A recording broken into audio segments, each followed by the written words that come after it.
আসসালামু আলাইকুম। আমন্ত্রণ বাংলা ভিশন সংবাদে আপনাদের সাথে আছি সেলিনা মালিক সুমি। ভারত হয়ে ভুটান থেকে জলবিদ্যুৎ আমদানির বিষয়ে আগ্রহের কথা পুনর্ব্যক্ত করেছেন প্রধানমন্ত্রী শেখ হাসিনা। এজন্য ত্রিপক্ষীয় একটি চুক্তির বিষয়ে ভারতের সাথে আলোচনা হয়েছে বলেও জানান তিনি।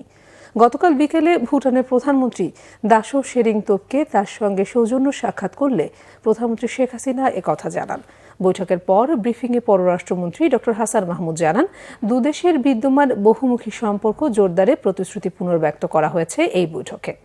ভুটানে একটি বার্ন ইউনিট নির্মাণ এবং 1 বছরের জন্য প্রয়োজনীয় ওষুধ দেওয়ার জন্য প্রধানমন্ত্রী শেখ হাসিনাকে ধন্যবাদ জানান দেশটির প্রধানমন্ত্রী।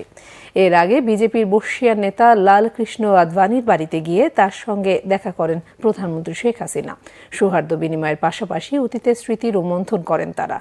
এরপর ভারতের প্রধানমন্ত্রী নরেন্দ্র মোদীর আমন্ত্রণে তার শপথ অনুষ্ঠানে যোগ দেন প্রধানমন্ত্রী শেখ হাসিনা।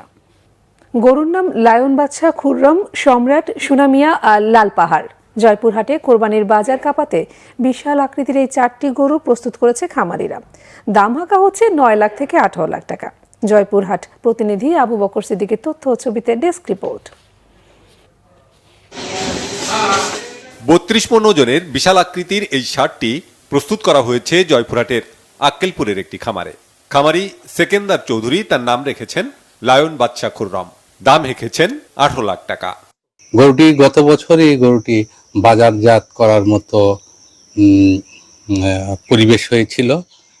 আমি এই গরুটি মায়ার কারণে গরুটি আরো 1 বছর লালন পালন করলাম।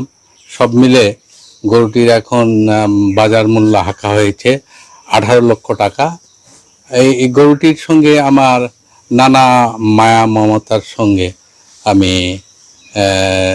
জড়িত। খেতলাল উপজেলার দেউলিয়া গ্রামের খামারি শামসুল আলম ববির খামারে রয়েছে প্রায় 30 মণ ওজনের গরু। নাম সম্রাট। এ খামারি জানান, খাদ্যের দাম বেশি হওয়ায় সব গরু বিক্রি করে শুধু সম্রাটকেই পালন করেছেন তিনি। সম্রাটের দাম চাওয়া হয়েছে 12 লাখ টাকা। আমি গরুকে ন্যাচারাল খাবার দিয়েছি, ঘাস, ভাত, ভুসি, মানে ফলমূল এবং কলা, এগুলো নিয়মিত খাওয়াই।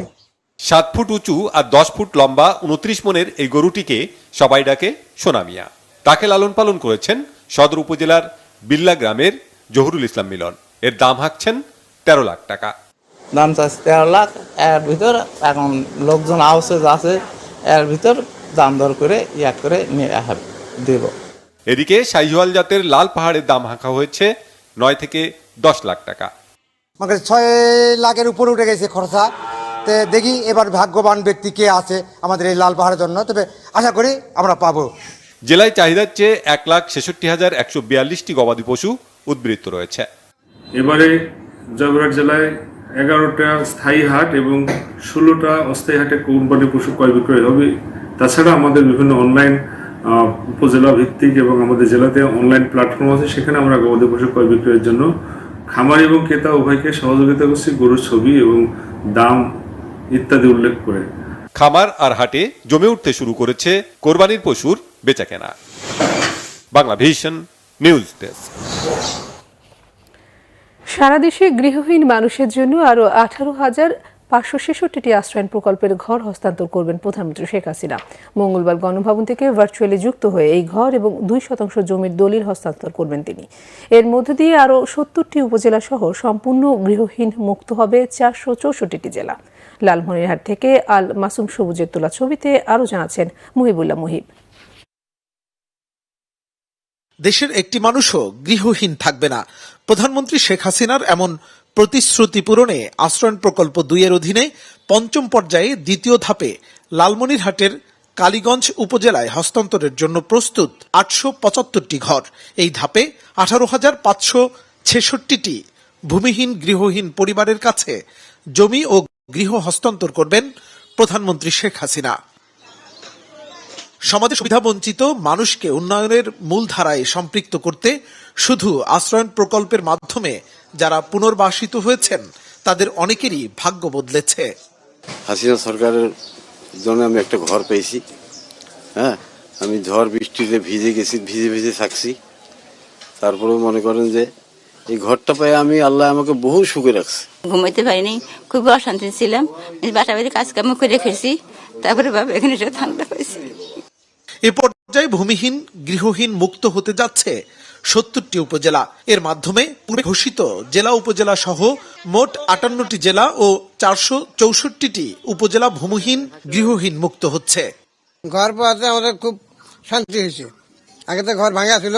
হাসিনা সরকার আমাকে ঘর দিয়ে আমার অনেক একটু উপকার হয়েছে। কেমন করি পানি পাই না, বৃষ্টির পানি দিয়ে গাও ভেজে না, অনেক আরামে আছি। মেশিন আমি সরকার থেকে পাইছি, আরডিএস অফিসে কাজ করছি 1 বছর। ওনারা খাওয়া দাওয়া সবকিছুই দিচ্ছে, ওনারাই মানে যে জায়গায় কাজ শিখাইছে সে জায়গায় আসছিলাম, ওখান থেকেই পাইছি। এখন কষ্ট অনেকটাই দূর, অনেকটা কষ্টই দূর হয়ে গেছে। শুধু মুজিব বর্ষের বিশেষ কর্মসূচিতে পুনর্বাসিত হয়েছেন 13,30,60 জন ছিন্নমূল মানুষ, আর গৃহের সংখ্যা 2,66,012টি। এবার লালমনিরহাট জেলার 4টি উপজেলা পুরোপুরি গৃহহীন মুক্ত হচ্ছে। 875টি পরিবারকে ঘর আমরা দিতে পারবো, সেই সাথে 2 শতক করে জমি কবুলিয়ত প্রদান, মিউটেশন এবং তাদের একটি সনদ প্রদান করা হবে। সেই সাথে তাদের প্রত্যেকটি ঘরেই বিদ্যুৎ সুবিধা প্রদান করা হবে, সুপেয় পানির ব্যবস্থা করা হবে। তারা যেন কর্মমুখী শিক্ষায় শিক্ষিত হতে পারে এবং নিজের পায়ে দাঁড়াতে পারে, সেখানে বিভিন্ন দপ্তর থেকে ক্রমান্বয়ে প্রশিক্ষণ দেওয়া হচ্ছেই। নতুন যারা ঘর পেল তাদেরকেও এই প্রশিক্ষণের আওতায় আনা হবে। বঙ্গবন্ধু কন্যা প্রধানমন্ত্রী শেখ হাসিনার নির্দেশনা অনুসারে সারা দেশকে গৃহহীন ও ভূমিহীন মুক্ত করার পরিকল্পনা বাস্তবায়নে কাজ করছে সরকার। একসময় এসব শিশুর ঠিকানা বলতে কিছুই ছিল না। ঝড় ঝঞ্ঝা কিংবা বৃষ্টিতে কেউ বা খোলা আকাশের নিচে, আবার কেউ অন্যের জমিতে ঘর বেঁধে বসবাস করত তারা।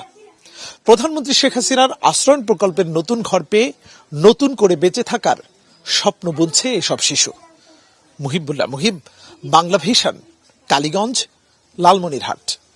এই ছিল এখনকার মতো। পরের সংবাদ বেলা 12টায় দেখার আমন্ত্রণ রইল। এছাড়া বাংলা ভিশন সংবাদ এবং সংবাদ সংশ্লিষ্ট অনুষ্ঠান দেখতে ভিজিট করুন www.bbnews24.com ও facebook.com/banglavisionnews এবং সাবস্ক্রাইব করুন youtube.com/banglavisionnews। ধন্যবাদ সবাইকে।